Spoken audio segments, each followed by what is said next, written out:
And we are live. Welcome, everyone, to another episode of The Last Relic. I'm Anderson. And I'm Dom. And of course, you may not know this fine gentleman, but he will be our special guest for tonight, as if Gabriel was not able to show up today. He had important family business to tend to, so I will be taking leave today. Well, as if I wasn't part of this every other time. All right, Dom. How we doing today, my friend? I'm doing well, and today it's been pretty chill. Can't complain too much, and it is a pleasure to be here. Awesome. So, why don't you tell us what we're here to talk about today? What I'm most excited for, a little bit of Gundam. Yeah. Who doesn't love giant robots? I mean, it's definitely a interesting artistic medium. You know, series is wholly based on anti-war, and boy, do they glorify it in the show. You know, I'd like to say the fight scenes are awesome. There's definitely a lot of messaging there, especially the series that started me into this, Iron-Blooded Orphans. It's got a lot of messaging when it comes to anti-child soldiers and all of that kind of stuff that we see in our modern world today still, somehow. But we see it. What do you think? Personally, I just really like the beam weapons, man. I also started out in Iron-Blooded Orphans. Then I switched to the UC timeline series, like Unicorn Gundam. I think it was Thunderbolt too. Yeah, Thunderbolt is very gruesome, very anti-war. I haven't had the chance to watch Thunderbolt, but what's the main story to it? We follow both sides, but it's mainly like focused on Zeon point of view. It's just a war story about like the Zaku and the Gundam. I forgot the name. It's been such a long time, so I'm sorry if I can't get specifics down. But yeah, it's just that's like the main rivalry. Everything. Anything of notoriety that you like mainly about this series? I like the clear divide. The one side is like the clear divide about like it's two sides fighting, but there's still like a side. You know, it's still a war. People are getting hurt. One isn't like an unfeeling machine, and the other is just like the hero of the story. No, they're both. Yeah. You know. Okay. Yeah, sounds definitely like an interesting series. I would definitely take a look at it, but I think from what I've heard, it's got its problems, but it's definitely regarded as one of the better ones. I think War in the Pocket is the only one that usually surpasses it when it comes to like action and stuff, because I know most of the famous like Gundam media GIFs and animations you get in the social media are from War in the Pocket. Yeah. Which, as if you don't know, there's a scene where they're dropping GM snipers, and they have this like blast protection shield, and you're just kind of like surfing down on it while like aiming down and still shooting at the enemy.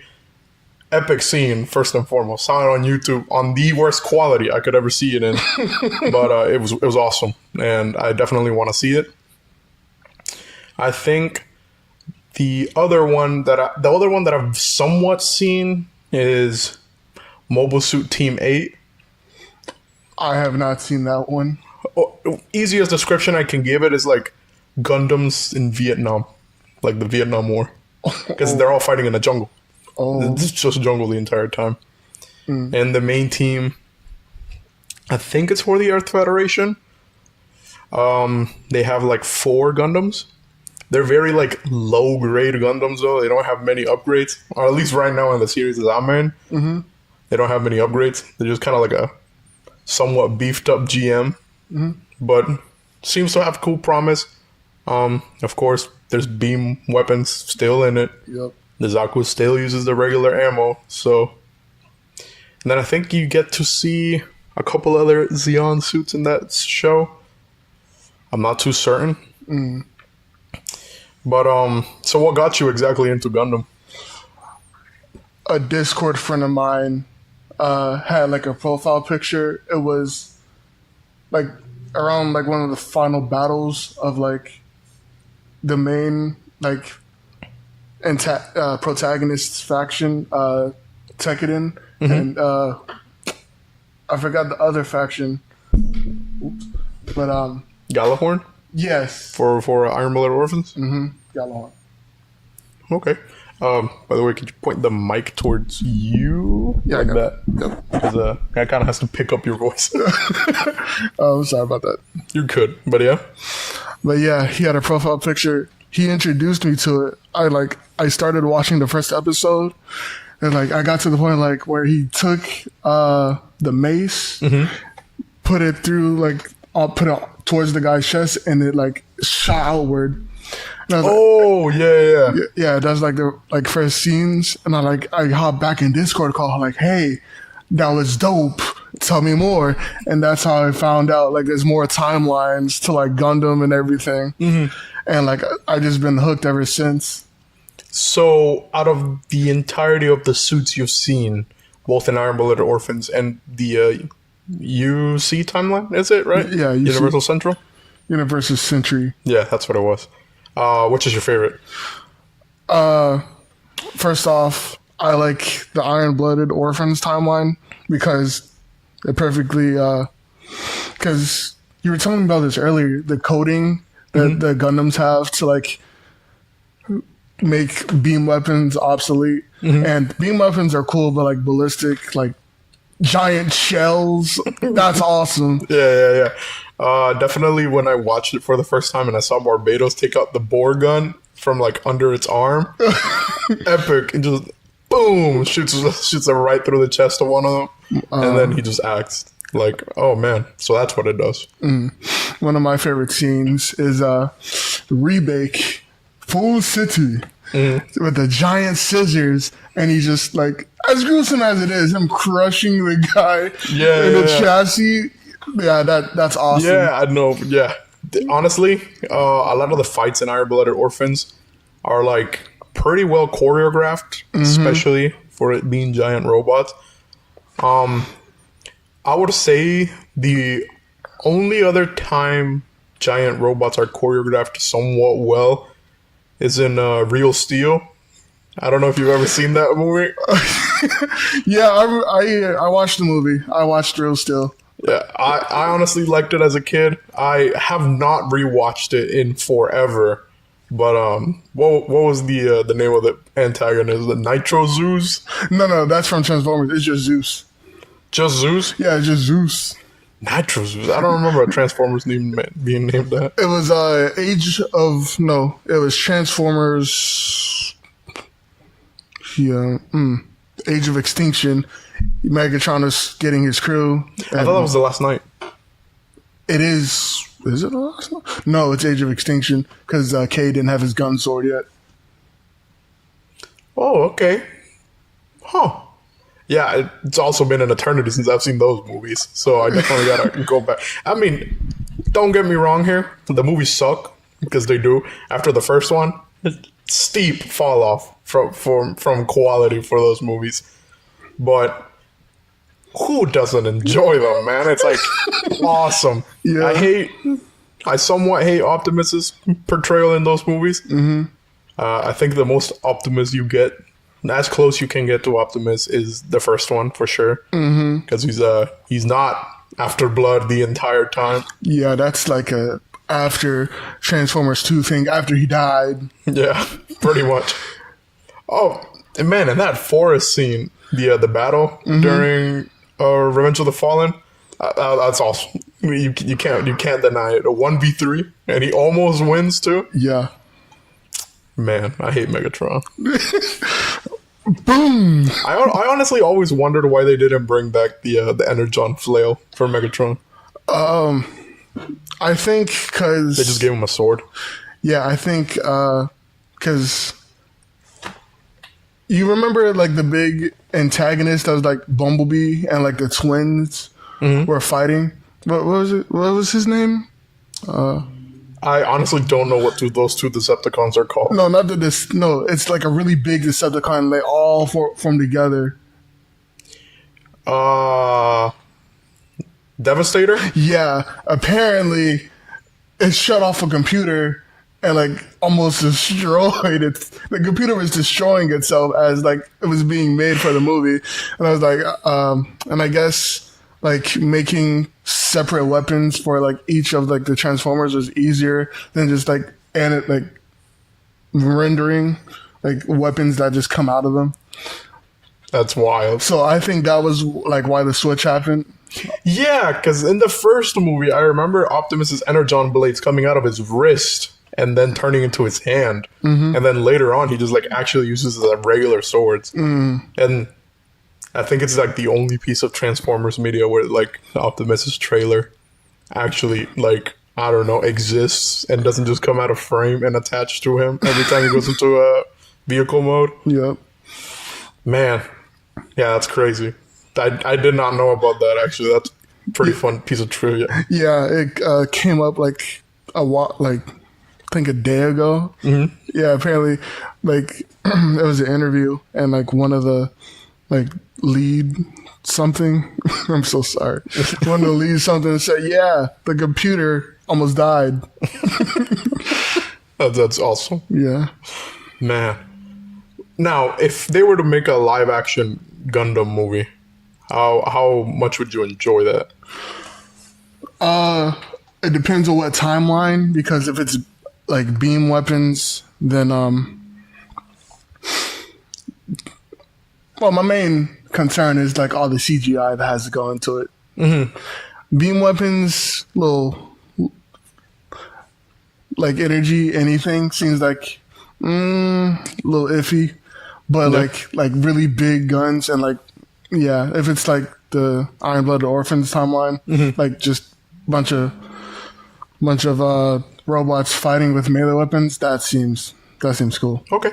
Do you need to step to the side for a second? I do. Actually. All right, yeah. Feel free to use the back room. I'll continue this. So yeah, Gundam is definitely one of those series that explores a lot of the possibilities when it comes to warfare. They don't shy away from events that are very traumatizing for people that we experience here in the real world. Look no farther than all the conflicts going on currently in the world. Gundam kind of gives it a sci-fi spin to it. One of the most notable parts of Gundam was the colony drop. Now Zeon wasn't like the only time they've done it, but most of the major events in the series, as it comes to the main universal timeline, take place during that colony drop, and it was a very devastating event. If I remember correctly, it wipes out 3/5 of the population on Earth, and I believe it takes out a continent. I think it's a part of Europe. Not too certain on where exactly the colony falls, but it's definitely one of those events that shape the universe around it. The colony drop, like the giant ship dropping.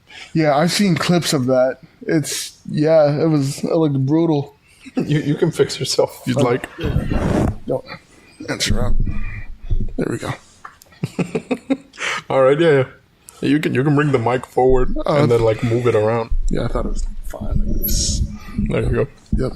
But yeah, so your main concern when it comes to a live action movie is all the budget that would go into like the beam weapons and stuff, and like the CGI quality. It depends on who's doing it. So if the CGI were to be about the same quality as the Transformers movies, would you enjoy that? Yeah, very much so. I love that. What are your thoughts on that Netflix show that's coming up? Like the 3D rendered one, the one that was done with like Unreal Engine 5. Yeah, I saw that. Like, is this Unreal Engine? Because I remember seeing like animations using Unreal, and personally, I have faith that it's going to be good. Mm-hmm. I really enjoy like the themes of it, like old World War II movies, with giant robots. Yeah, pretty much. Yeah, so I have faith it's going to be good. We just have to wait and see. Honestly, yeah, I'm pretty excited about it. I found out when the trailer had dropped because a coworker of ours, I got him into Gundam, and he like came in next day hyped. He was like, yo, you have to see this. You have to see this. And then he played the trailer for us, and it looked awesome. And then they released the official trailer a couple months back, and it looked good. I have my doubts when it comes to the Gundam design for that show, because we don't know whether it's the RX-78 or not. And if it is the RX-78, I think it has to be the worst model I've ever seen for the RX-78. Yeah, 100%. I'll actually try putting it up on the screen right now.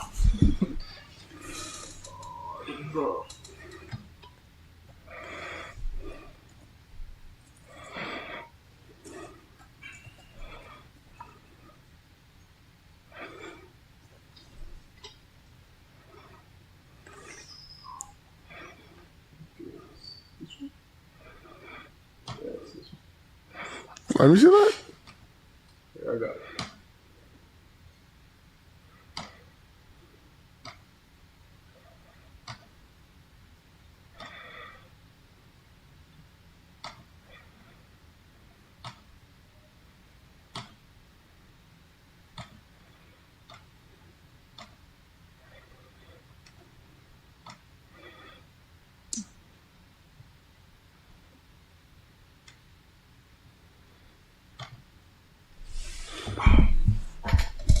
So it's that thing right there. That's not the best design I've seen. It's not. It definitely leaves a lot to be desired. Here, I'll even show you on my phone.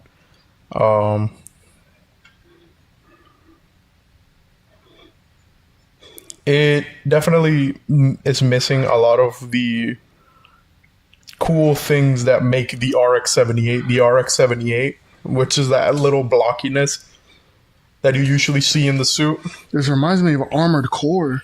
Yeah, it's very Armored Core looking. The Zaku's still the same design you've seen for a Zaku for like eternity. Yeah. They're still the same, just with like added little details here and there. I am not a fan of the shield either, because I'm really, really big fan of shield in any piece of media. And the Gundam shield is like perfect. It's just a riot shield. It's just pretty much a futuristic riot shield. The beam rifle, I don't have a problem with. The beam rifle, I think, pretty much perfect. Nailed it. Looks like a giant futuristic gun. It's what it is. Yep. It only has 10 shots, I believe, in the show because of the energy it takes. And we haven't seen the beam saber that I'm aware of. Hopefully they don't mess that up. I don't think you can. It's just a lightsaber, but like fiery. Giant and a mech. Yeah. I don't think you can mess that up. I think it's pretty hard to do that. If you do mess it up, it's like you're intentionally going out of your way to do it. We've seen the Zaku's Heat Hawk already. Yeah. It looks pretty nice. Like that orange glow that it has to it, the design for it. They made it look more like an actual hawk, like an axe, rather than like whatever weird design the original 80s cartoon had for the Heat Hawk. I'd say the best design for it is Gundam Evolution. That takes the model from, I believe, Char's Counterattack is where that model for the Heat Hawk comes from. I think. Oh man, yeah. In Gundam Evolution, such a sad fate for such a wonderful game. Yeah. That game was super well made, and only because it wasn't making enough money, it got shut down. Yeah, I remember I woke up early in the morning. I was so excited to play Barbatos because, again, my favorite. Plus, it's a melee. Yeah. I ended up like having to play like the Zalku melee. It was so fun. It was so fun. I wish it didn't shut down, man. I was having so much fun. Man, I remember when the stats came out for the Zaku Melee, and a couple months after the unit had released and people had messed with it, they were like, oh, so the Zaku range is just better at melee than the Zaku Melee. I think it's a skill issue. Surprisingly, it's a bit of yes and no. The Zaku ranged variant for it, there's nothing ranged about it. You pretty much have to be in like someone's face to be able to hit most of the shots. Like the spread on the weapon, super large area. So it's like whether or not you wanted to hit the guy, you kind of can't. So you kind of have to be all up in their face. But man, yeah, I miss that game. I miss that game. Yep. I played it so many times. And then I even bought like the $40 DLC pack for like Heavy Arms and the Unicorn Gundam. Oh, I didn't get a chance. Exia, I think, came in that. Yep. Suzunawu, the Camphor. I think the Camphor was the last suit that was added before the game got shut down. And it was like a week before the game got shut down. What definitely became my favorite suit that week it got added, though. Oh. Man, I miss it. It literally got shut down on Halloween night. Yeah, I remember that. Which adds on to the spooky frights, I guess, of the month. Yep. Honestly, there's a lot of cool stuff in Gundam. A lot of cool concepts. It definitely has potential to add a lot more. I know they're ranging into the kids genre more now with the latest series that came out, which is Build Fighters, I think. Build Fighters 2. Something like that. The latest series like I've been caught up with was Witch of Mercury. Witch from Mercury. How do you feel about that, actually? I think it's they went back to child soldiers. That's always good. Pretty brutal scene. Pretty detailed and brutal. Which scene? So, one of the main girls, like the white-haired one, was trying to save someone. Some like, oh, boom! yeah. Yeah. Some guy was like aimed a gun, but Ariel. She came up like over the balcony with the Gundam suit and just straight up palmed downward the dude. Yeah, and the way she came, and again, it's child soldiers, so she came out of the Gundam suit offering a hand like nothing happened, and that freaked out the other girl, and it was like. The night, the day it came out, I was like, "What?" I was blown away. Yeah, Gundam is known to be pretty fucking brutal. Yep. Very often. Yikes! Yeah, I think the only other scene that is like that, from what I remember, in Iron Blooded Orphans, the scene where what's his name? Man. The dude who pilots Full City. I don't know. When his little brother gets killed. Oh, yeah. And they were fighting, yeah. Yeah. Super bad scene. So context to it, they were like fighting on space. Mm-hmm. And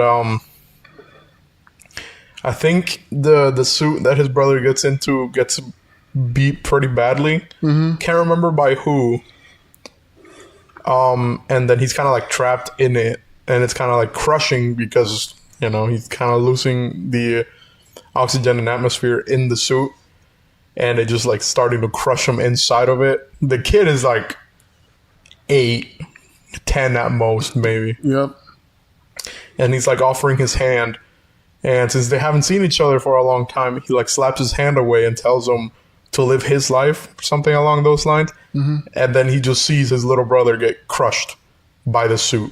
And bad. Like, oh, and also in that same series, the girl he starts liking just gets gunned down later in the series. Yeah. She's like shopping for a teddy bear. All of a sudden, some dude comes by, bam, bam, bam, bam. It, like, shoots her more times than it should have needed. And she just dies. And they kind of gloss over it. You kind of see him dealing with the fact that she's dead, but he's been abused all his life, so he doesn't really know how to process his feelings. And it's pretty emotional scenes every time he's on screen. Every single time. Or can't catch a break, man. No. Oh, and when Biscuit dies. Yeah, that was bad. It was like, no, like. And all he could think about was sending his little sisters to school to make enough money to send his little sisters to school. Yeah. It's a pretty brutal show. It's definitely not for the faint-hearted. Cool robot fighting. There's a lot more to it than that. Mm-hmm. It's only like a handful of fights in the series. And especially in Iron Blood Orphans, because the main characters are pretty much like leagues ahead of like suit quality than the grunts they're going up against. Yeah, and how do I explain the Alea Vignana system? Because that plays a really big part in it. You kind of explain it the way it is. Oh, basically an unhuman experiment. Yeah, it makes them like a new type. Yeah. But like, yeah, you integrate with the suit. You have like better spatial awareness than other people who are just piloting. So basically, what it is, it's a prosthetic technically that gets added onto the user. The operation is highly fatal. Yeah, and risky. And it only has a small chance of actually working. And it integrates better into the human body if you're a younger child. Yeah. It's never been done on adults because it's never been successful. Till later in the series, you find out not true. It can be done on adults, it's just riskier. But that was because the research hadn't been completed by the end of the series. I think they just kind of complete it. But you get this sort of weird little scarab device put in your spine. I think it's between the bottom of your neck leading onto the shoulders. Yeah, like right here. And it connects to a cable inside of the suit. And usually only old pre-war suits were able to access the Alea Vignana system effectively. Newer suits don't have that capability because the technology hasn't existed for like 500 years or something like that. Or it has existed, just not legally. And you find out one of the main characters of the show had the operation done to him 6 times. And 5 out of those 6 times have failed until the last time when he was 12 that the operation finally succeeds. And then he's able to have it. And he's definitely the one that changes the most with the system. Gundam also, especially that one, explores somewhat of a religious theming. Yeah. Because it names most of the main suits after, well, demons in the Bible. Yep. And one of them is behind a great seal.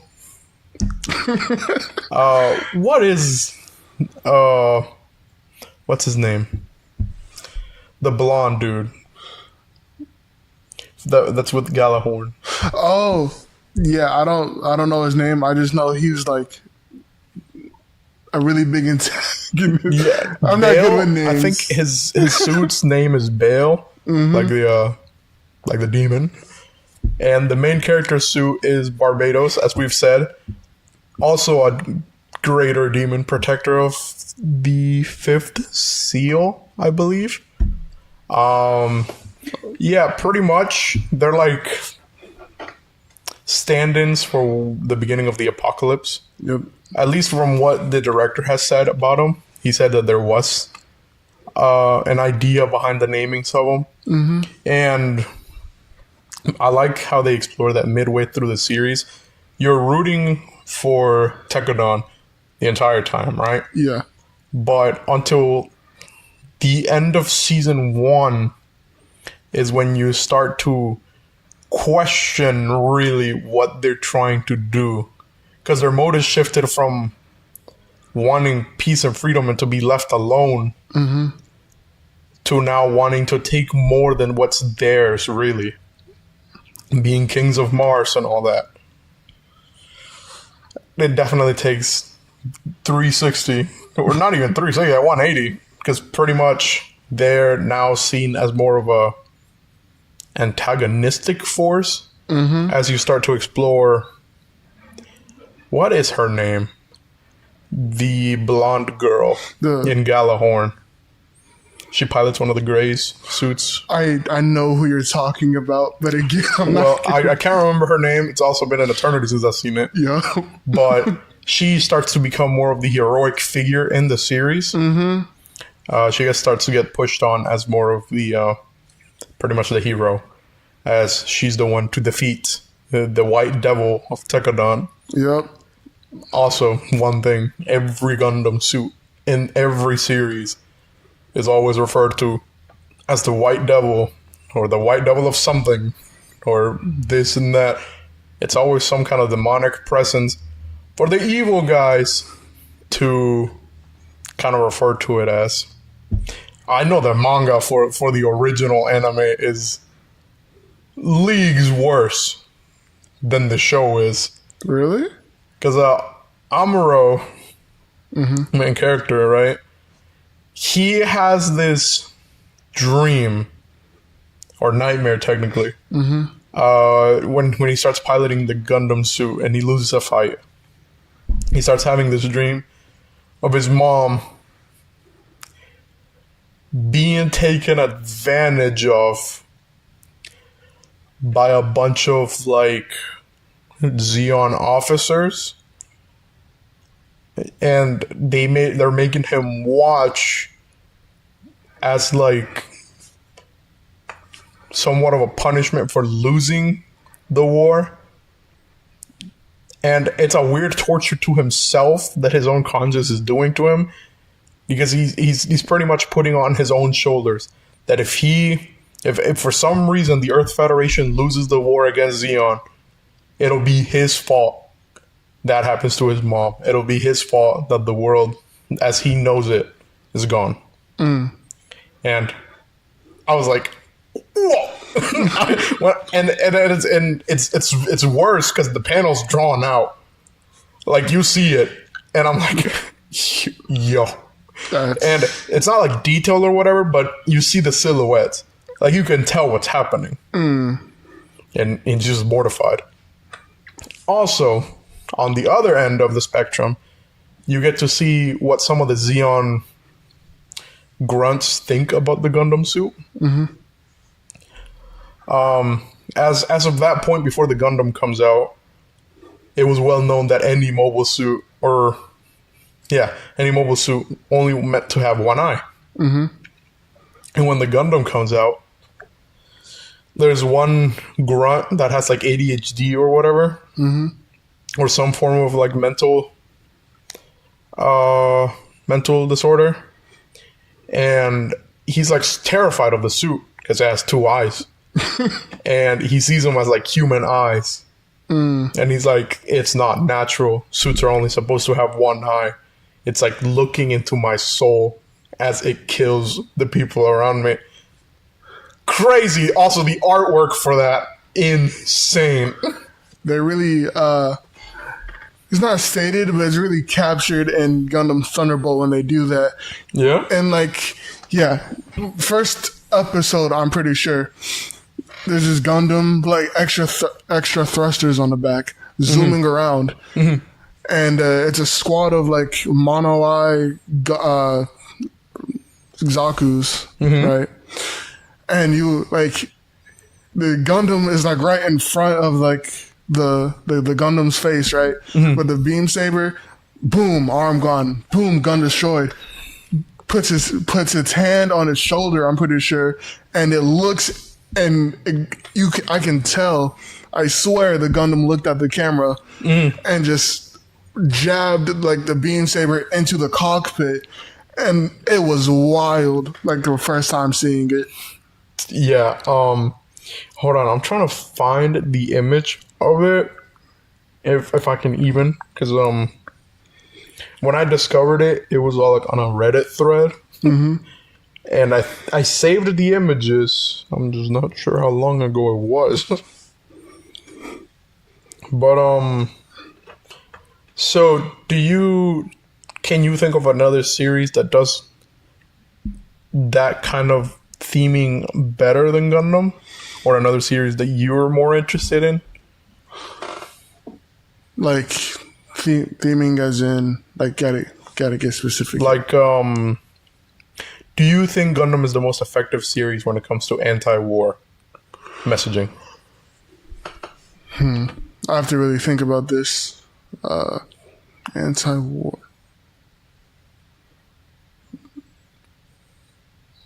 Yeah, no. Out of all the, Armored Core is like anti-consumerism. Yeah, but no, Gundam is pretty up there. Yeah, Gundam is like way up there. Okay. Oh, here it is. Oh, that's awesome. That's awesome. Yeah. So I don't think I'll be able to find it in time to be able to put it on screen, and I don't think you can see it either. Actually, here, I'll put it on screen for you guys to see, and you tell me whether it would be an accurate depiction on how you would react to seeing something like that. For sure.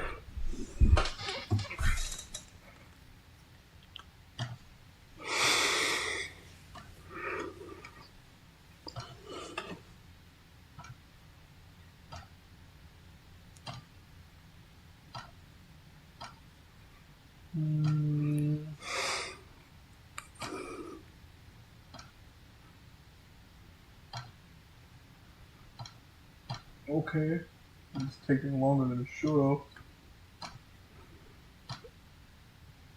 Yeah, that's just creepy. Doesn't look like that, but you can tell. Yeah, it doesn't actually look like that, but that's what it looked like to that Xeon grunt. And yeah, if I was in the middle of a fight and I thought it looked like that, I wouldn't want to fight either. If I remember the context to it, he's about to get executed for pretty much deserting the battle. Mm-hmm. And he's telling his confession as to why he ran. Mm-hmm. And that's one of the panels that shows up. There's another one that comes with it, but I think this one's like the worst out of the two. Yeah. Yeah, it's pretty much straight nightmare fuel. It definitely would recommend reading the manga, but watching the series is definitely a lot better. Yeah. Especially with the 3 movies they made to make the series a little more compact. You don't get as much of the character development for some of the characters, but it shows up there. It's for sure cool. You don't get as much development for Char as you do with the 80s anime, because you get a lot more of his backstory and why he's come to be known as Char Aznavour, because he's not. He's actually Quadripachina, and that's another name he gives himself, but he also had a name before that.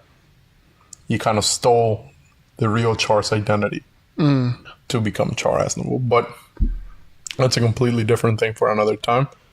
Now, we've been talking about the future a lot, and now time to go back to the good old past and talk about Primal. I'm sorry if I butcher the name, but Jenny Tartakovsky, is it? Or Genji Tartakovsky, something like that? I know who The you're creator of Samurai Jack. Yep. He created this animated series. Mm-hmm. It's called Primal. Available on HBO.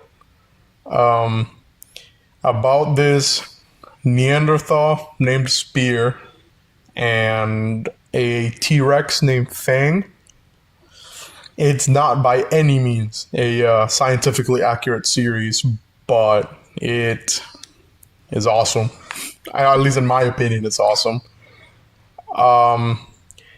It's also a very, very gory series. It's definitely not for kids. Yeah. Not like Samurai Jack. You can still somewhat get away with showing a kid a Samurai Jack, but not Primal. No, absolutely not.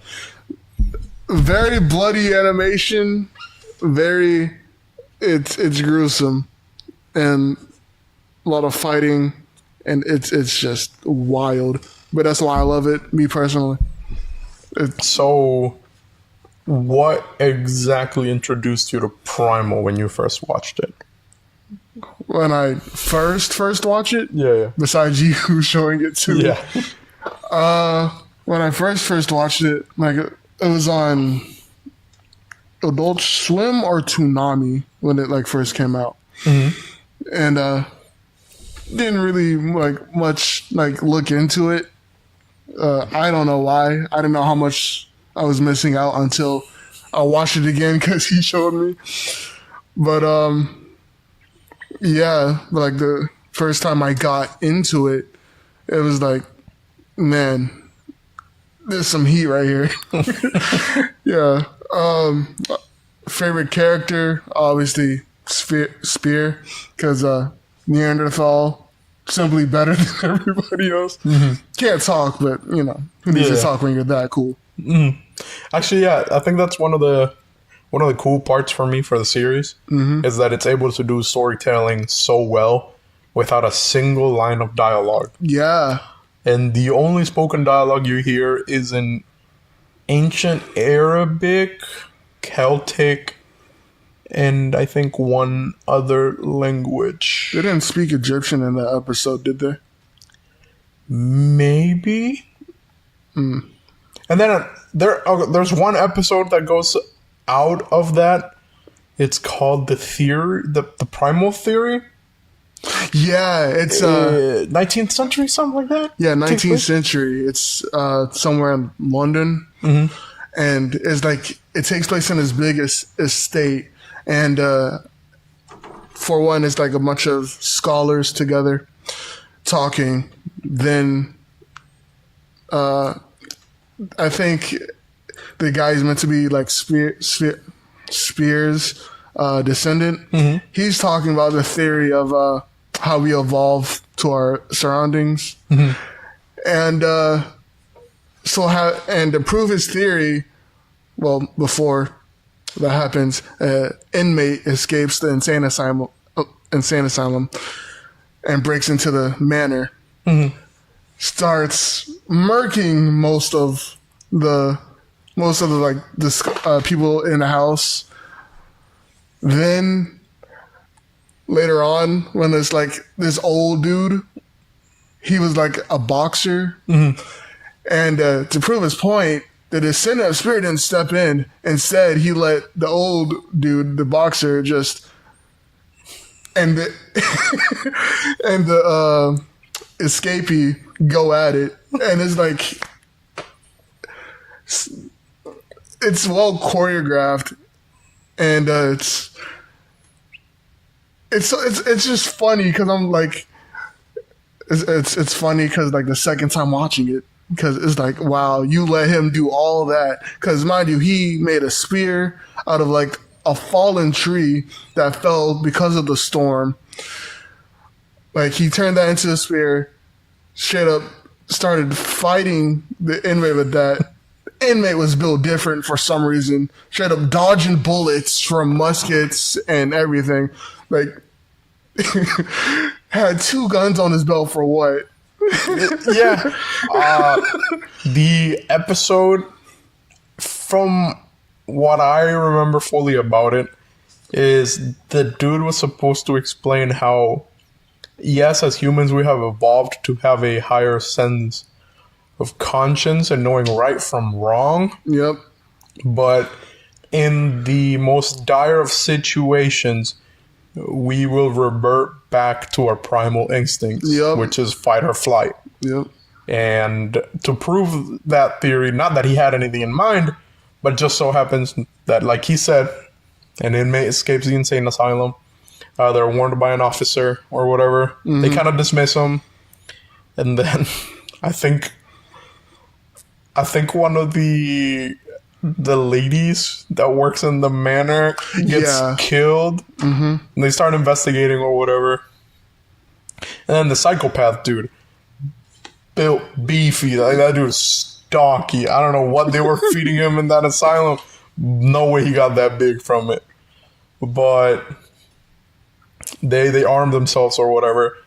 And yeah, honestly, the dude had 2 guns in his belt, and he had none of those shots. Yeah, the older guy had 2 like two repeaters, practically. Yeah, 2 repeaters on his back.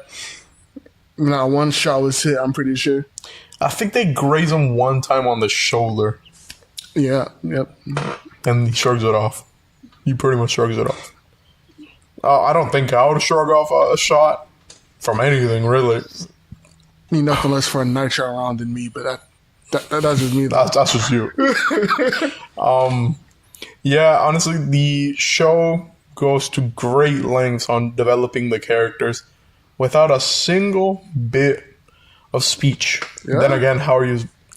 Unless you, like, Disneyfy the dinosaurs, you really wouldn't have them speaking. Like, it's somewhat grounded into reality, while not at the same time. It's grounded in the sense to where, like, animals still don't act like dumb brutes. They actually have some intelligence. Because, again, animals aren't just there. They know what they're doing somewhat. They're not the NPCs we make them out to be. Just not as well developed as we are. But they're able to understand their surroundings, and they've lived this long in the wild because of a reason. But, man, I think my favorite episode has to be season 1, episode 4 or episode 3, the Cold Death, or episode 9, I think, of season 1, which is the Night Feeder. Yeah. It's gotta be one of those two. Or a Cold Death, that's what it's called, episode 3. Personally, my favorite one, I forgot the episode's name, but it's basically, what virus is it? The Plague? The Plague of Madness. Yup. Episode 10. Yep, yeah. I love that. Or I think it's 11 for season 1, because 10 is Coven of the Damned. Yeah, I love Crazy episode. I love the Madness Plague, because it's like zombies but dinosaurs, and that makes it awesome. That makes it terrifying in my eyes. What's funny is that the show, after the first season ended, it ended on a cliffhanger, and they weren't gonna renew it for a second season, and they had just enough in the budget to make like a Halloween special, and that's what the Plague of Madness was. The episode is not supposed to be canon to the series at all. Oh, it was just supposed to be a special, but then they added it to the season 1 chapter, so then I don't know whether it's supposed to be or not anymore. But when it came out, Michael was staying over, and I was like, yo man, this is heat, you gotta watch this. And not even 10 minutes into the episode, he pauses it with the straightest face possible. He's like, Anderson, what the fuck are you making me watch right now? And Granted, it was not the best episode to introduce anyone to the series. Not like episode 1 is either, because within the first 10 minutes of that episode, you see Spears' family get eaten alive. So, yeah, kind of hard to introduce that series to anyone with anything unless you warn them for weeks in advance. And even then, I don't think you prepare them for the amount of death that goes on in this show. Not scientifically accurate at all, by the way. Everybody is way different sizes than they're supposed to be. This is a fucking crazy show. Never explained why in the first episode there's the 3 T-Rex looking dinosaurs that are the same size as Fang, and then there's like one other one that's like 10 times the size they are, and it is never explained in the show why the hell that happens. All I can think of really is like Pokemon. There's like alpha Pokemon and they're usually bigger. That's it. Yeah. That's all I can think of really. What else? I think episode 2, River of Snakes, has to be the weakest one for me. The weakest one I've seen, yeah, I know it's the River of Snakes. Yeah. It's like pretty lame. Integral to the story, yes, because it develops the characters. But like,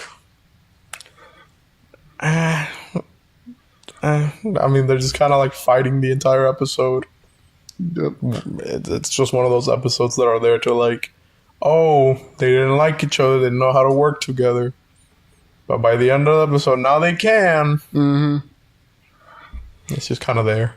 I didn't skip it. I only watched it twice. And then after that, I just skip it. I think the saddest episode, or the episode with the most impact to me, is Coven of the Damned. I think it's that one. It's the one with the witches. You haven't seen that episode yet. You didn't show it to me? I thought that was it. Mm-mm. Oh. I showed you the scene with the witches transforming. That was to show you that there was magic in the universe. Oh. But you haven't seen the full episode. And pretty depressing episode. Deals with the topic of loss of a child and grief and all the stages of that. Of course, still with dinosaurs and witches and magic. So you take it as serious as you can. Like, I remember there was a very bad cutaway in a section where it's getting super sad, and as soon as the sadness ends, it turns to like the one of the witches like chanting, like throat chanting, and it turning into like a crow and attacking something. It was a really weird episode. I don't remember much from it, but I remember the very sad bits because those are the ones that stuck to me. But what else here?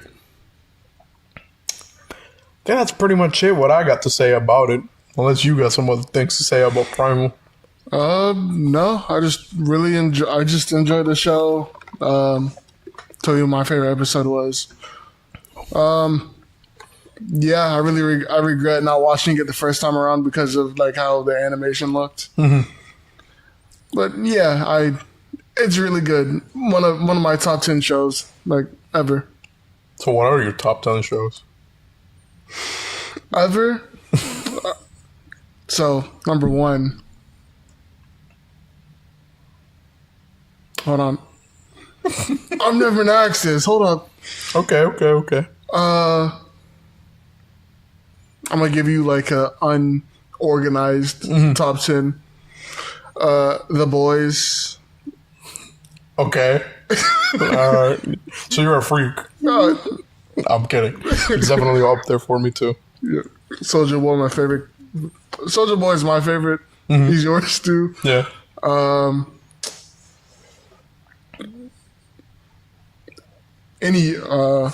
Not any first Yu-Gi-Oh series. Okay. Yeah. Okay. Yeah, it's very unorganized. I like, you know, it's yeah, Gundam, Iron Blooded Orphans, Unicorn, Transformers Prime. Okay. Yeah, that's peak. That's peak. Yep, Transformers Prime. Don't watch the newest animated Transformers show that was on Cartoon Network. Mm-hmm. It looks cool, but the story isn't to my liking personally. Yeah. What other shows are up there? Game of Thrones. That's up there. Okay. Okay. Yeah. Game of Thrones is pretty cool. The last four are going to be anime. Go for it. All right. Naruto, not Shippuden. Only the first one. Mm-hmm.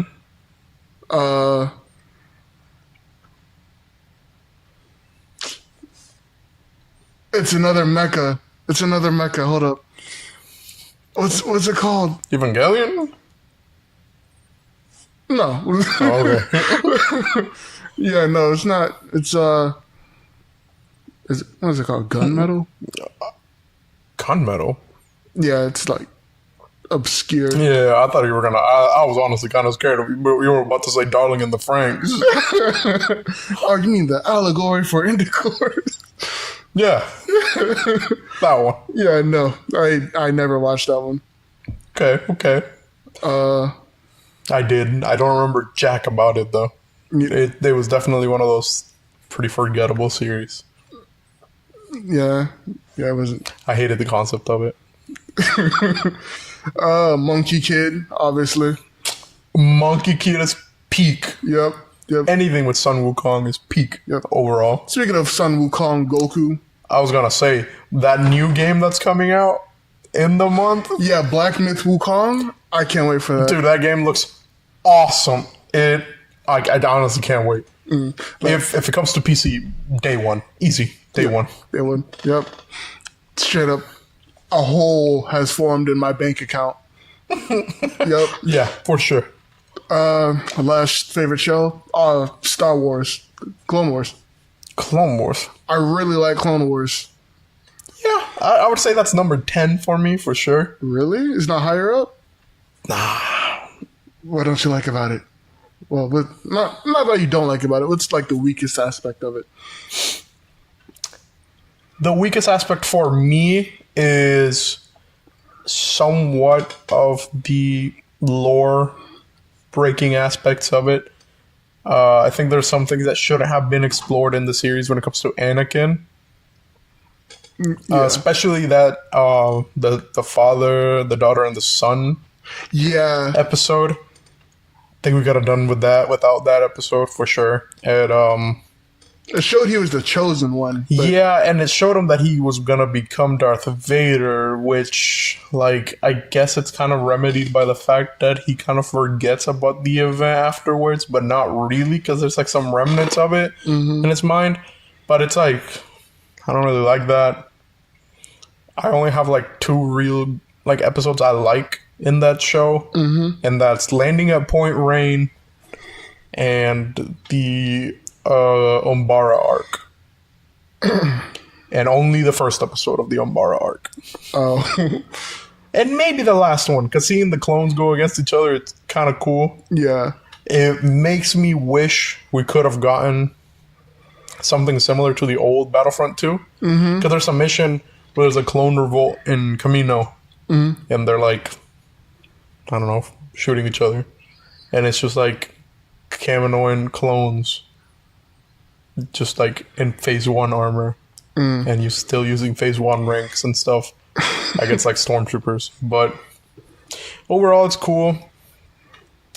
I wouldn't be able to tell you my top 10 as of right now, for sure not. I would definitely have to gather my thoughts, put a community post for that.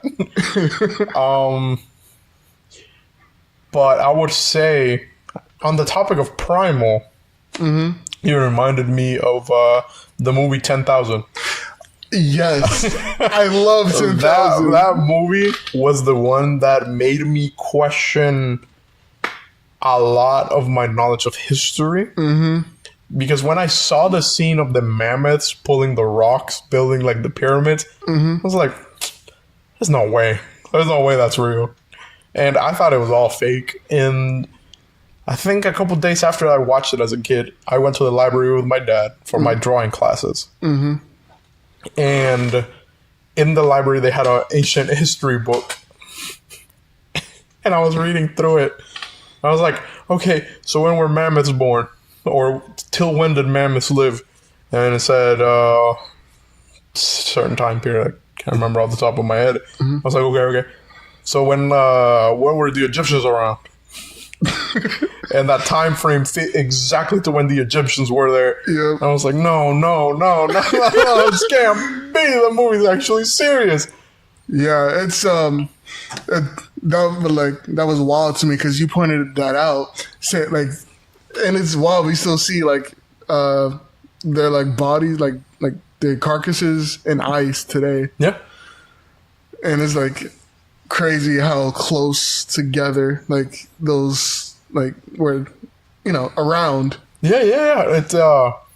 It definitely warps your perception of time for sure. It's like you think these animals existed thousands of years before we even step into the picture, and then we're the reason they're not around mainly. A lot of overhunting. Yeah, it's like it's awesome. It's awesome, honestly, to know about it, and I guess kind of fucky on the sense that, well, shit, yeah, it could have been someone way beyond our time that could have met these animals, and they were quote unquote civilized people. Civilized, that's like medieval history gets. Yeah. Man, out of that movie, I think my favorite scenes are when he's about to get killed by the other tribe, and the saber-toothed tiger saves him from getting killed. Yep. And like Aura, I got saved by a saber-toothed tiger. What can I say to that? Like, you feel me? Awesome movie. And then after that, it's definitely the Terror Bird scene. It happens earlier in the movie, but Gabe's in the chat. But it's the Terror Bird scene. They're in the.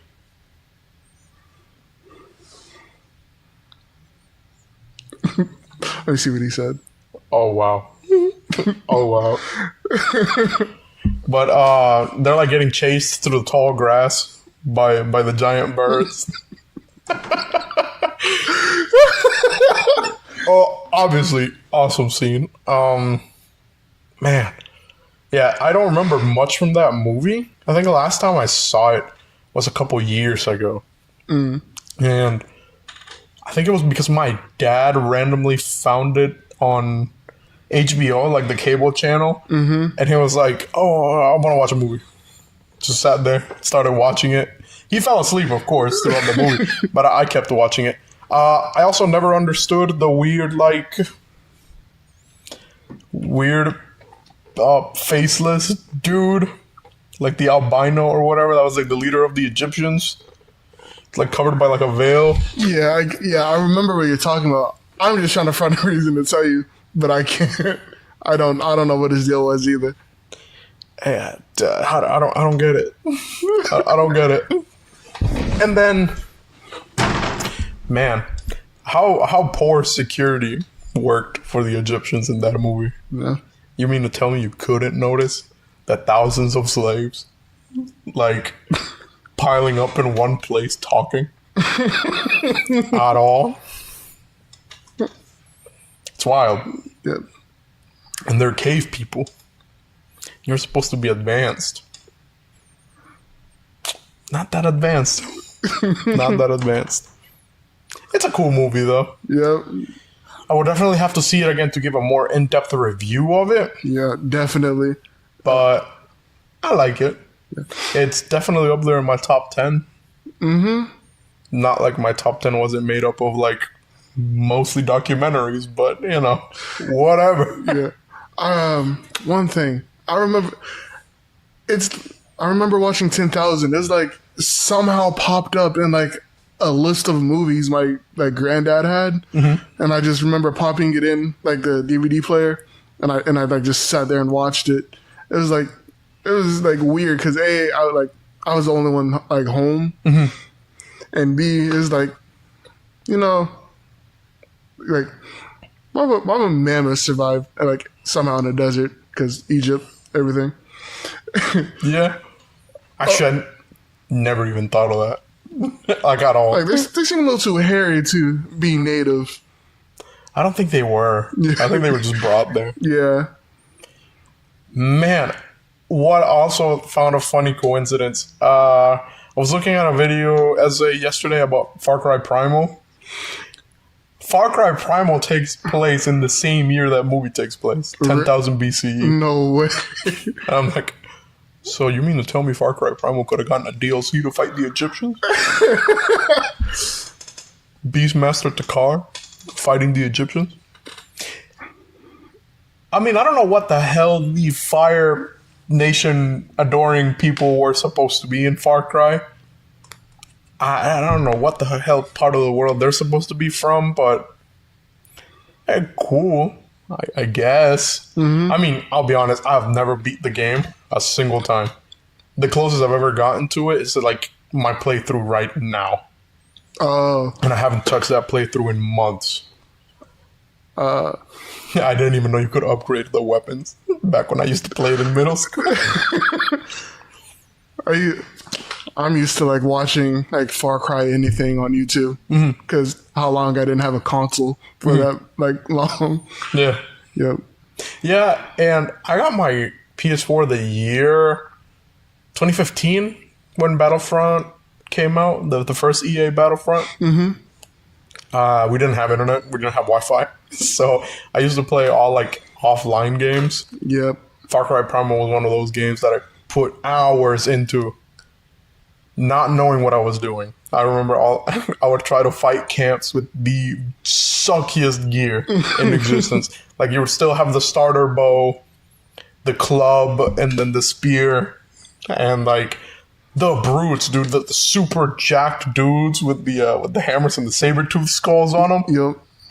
Easily two-shot me every time, even with like upgraded weapons and stuff. And I remember I used to go to tame the creatures rather than upgrade my weapons first. And I maxed out the bears because I used to always have the cave bear with me because it's the strongest animal, and his buff is that I don't get attacked, and most enemies focus on him.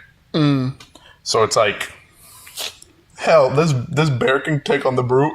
Yep. Or so I thought. And then I see the bear get knocked down by like getting ganged up on by like 3 brutes, and I'm like, oh no, my bear. I think the only game a bear is ever useful for in Far Cry is Far Cry 5. With Cheeseburger. Yep, I love Cheeseburger. Favorite companion in that game. It's not. Yeah. My favorite companion in that game. Diabetic bear. Out of a shutdown zoo. Oh, that's awesome. Actually, speaking of that, there was I think it was with you. There was a customer who came in that said they were from Hope County. Yeah. And you were like, from Far Cry? Because I looked at him. I was like, you from Far Cry? You guys so happen to follow a John Seed? Yep. You guys know a John Seed? Yep. It was so wild because I thought they heard me. I made sure to look. Like, honestly, I had to look back. Best experience today. Fun for sure. Oh man, yeah, this episode's odd. Past and the present, looking into whatever the hell I used to watch as a kid. Man, watching all those like dinosaur movies and like animal movies as a kid. I don't know. Always had a big fascination for them. It's just weird. And then technology too. Yep. I guess that's why Gundam is such a big prevalent thing in my mind. But overall, I would say that every form of media no matter how bad or good is, serves its own skewed purpose on why they're here. Except for, like, I don't know, real shitty media. Like the last few Transformers movies, like where you just turn your brain off and watch senseless violence. Yeah, see, those are like movies you watch to like actually entertain yourself. I'm talking about like actual like garbage, like slop that gets pushed out there. Like whatever the hell Japan is green lighting for these animes. Crazy. Oh yeah, I know what you're talking about, but It's insane. I won't dare name one. Hearing about these fucking lineups for these companies for autumn, and it's like, just what the fuck? Like I'm watching this, I'm looking at this, and I'm thinking, man, not the show I wanted to see, not the show anyone needs to see.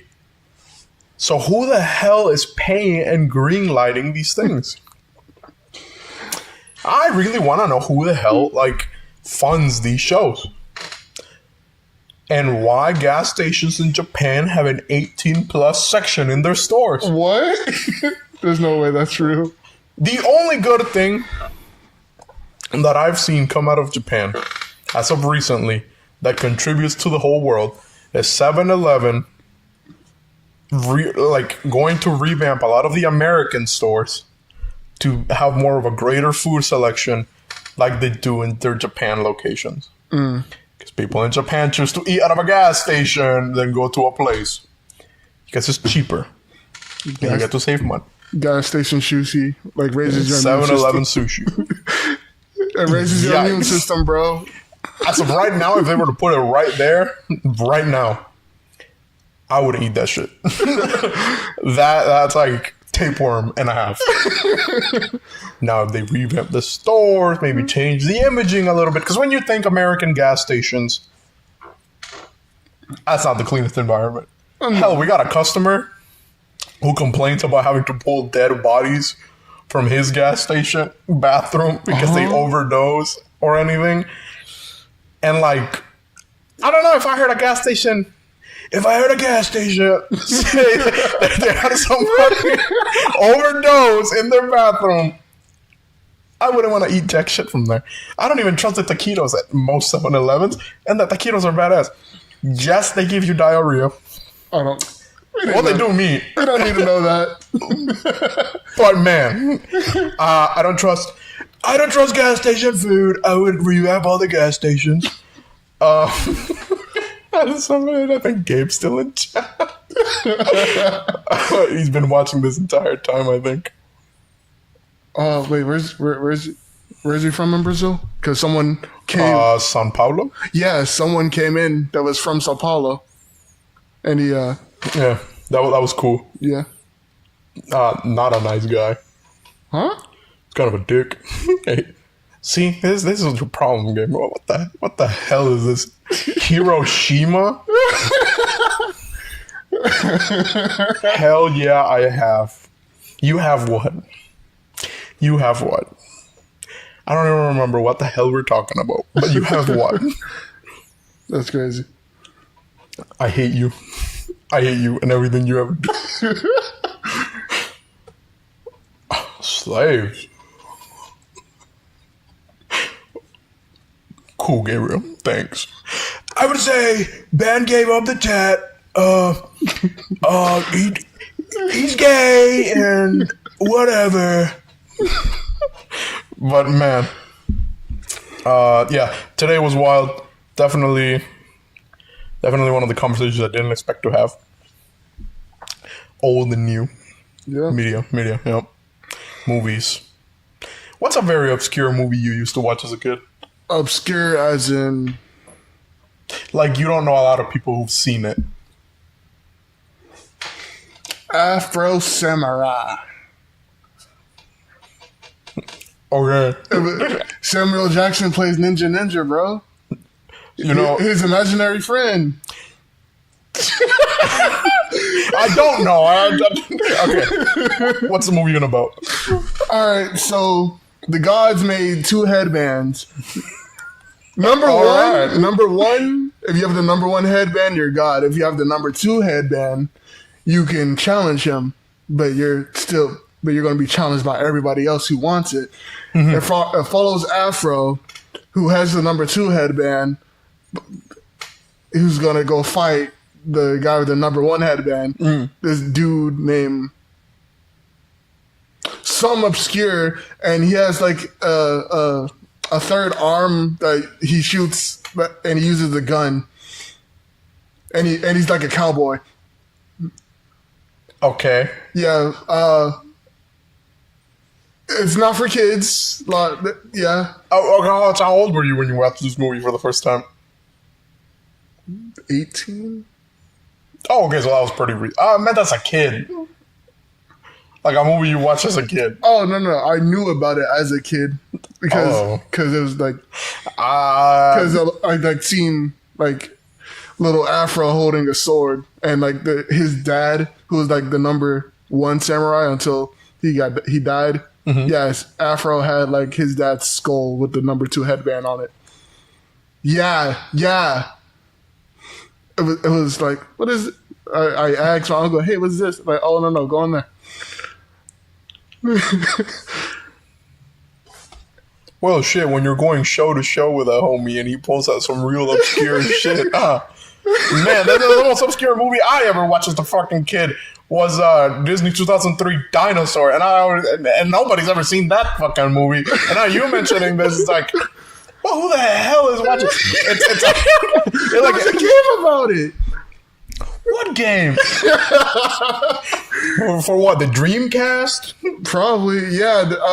You fight Afro Samurai's robot clone. He shoots lasers out his eyes. That's not helping me at all. That's not helping me at all. See, what?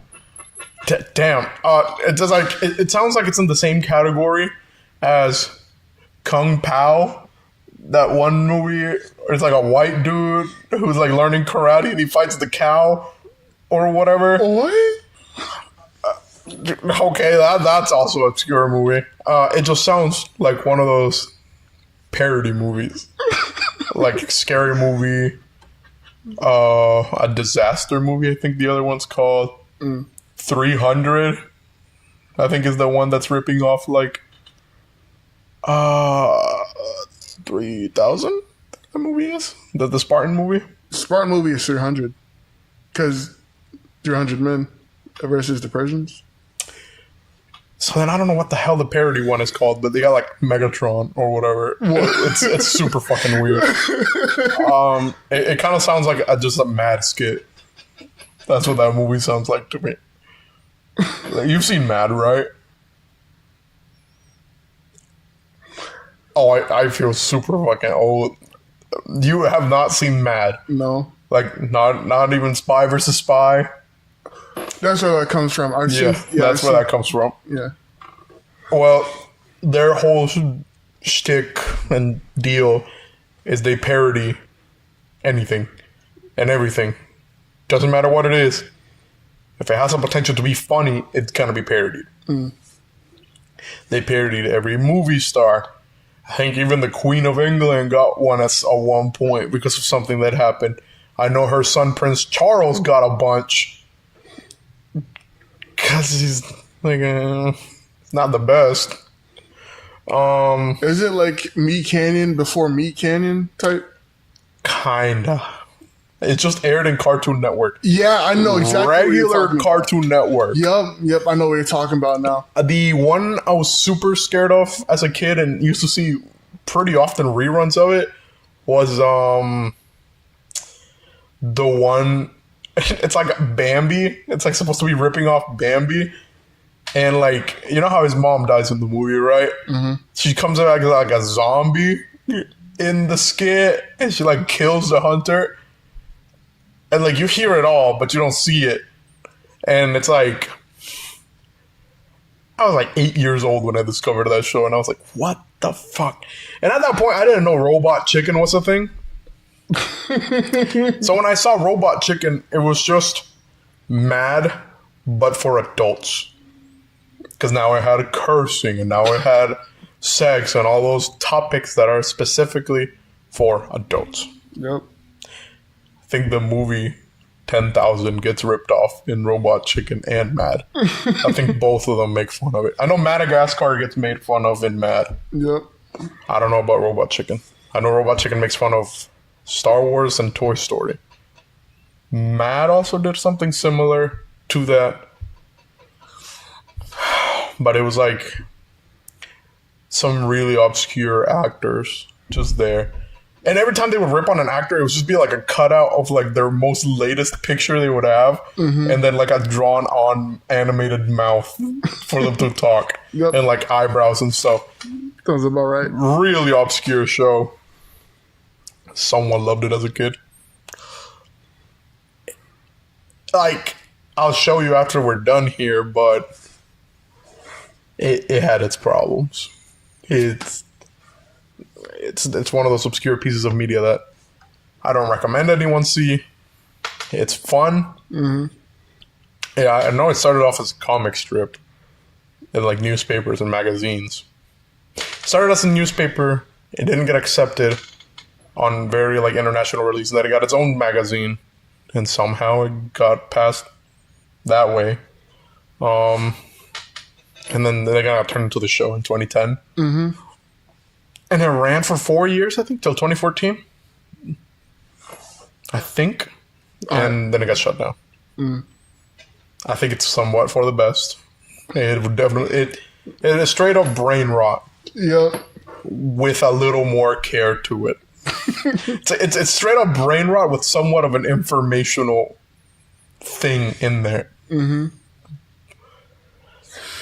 Nothing more than that, though. Not at all. Not at all. It sucked. I don't even think half of the jokes land anymore. It's like definitely that like 2000s humor. Mm-hmm. Like you gotta be 30 or something like that to actually like enjoy it now. Oh, so you gotta like be as old as like when schools were like you just counting sticks. Oh, Gabe would love that. You know, I didn't try to set it up that way. But I don't even think he knows what this is. And he's seen a lot of stuff. I mean, hell, he's seen a lot. He's seen a lot. But, yeah. Man. I don't think I know of any other obscure pieces of media I've seen. I don't think so. You?